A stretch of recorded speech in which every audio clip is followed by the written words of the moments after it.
So 25 basis point cut later this month seems like the prudent course of action.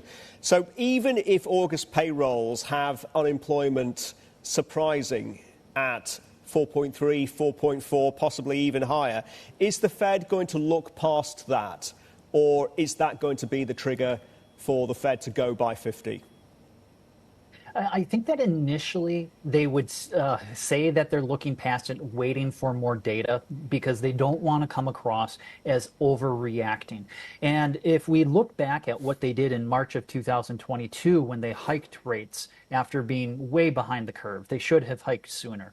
They hiked by 25 basis points. Then it was 50, and then it was 4 successive hikes of 75 basis points. So they ramped it up.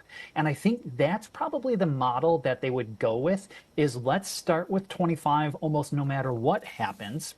And then if they need to, they can do 50 basis points after that and then more.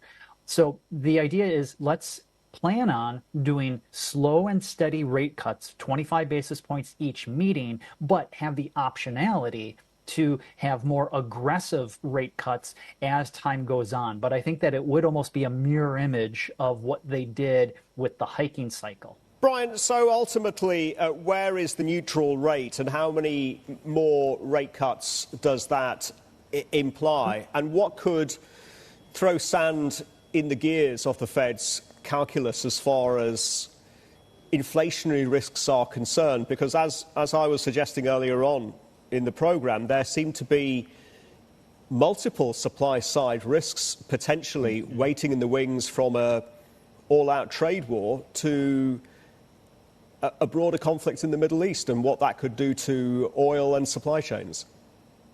You're absolutely right. And I think that's one of the challenges here is that the Fed, when I listened to Chair Powell's speech, he was effectively saying the things that went wrong with their forecast was they didn't account for the supply side effects, right? They didn't know, should they look through it? Shouldn't they? What effect would high interest rates have on the supply of housing and other factors? And so they don't really know how to respond to supply side shocks. If we do get a trade war, so if all of a sudden there's, if it's under a Trump presidency or even under a Harris presidency, you could have one. You could have, as you said, heightened conflict in the Middle East, or perhaps between Russia and Ukraine, or from somewhere else.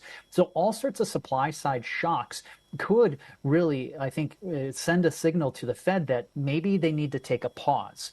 That if they start to cut, they see a supply side shock, they'll probably take a pause. I don't think that they'll reverse course because they don't want to overreact to that, kind of like what they did coming into the hiking cycle. They really misjudged how quickly those supply side factors would begin to fade. So I think that the Fed does have a real challenge with the supply side because everything they do tends to be very focused on the demand side, and they can mix the two up in their minds.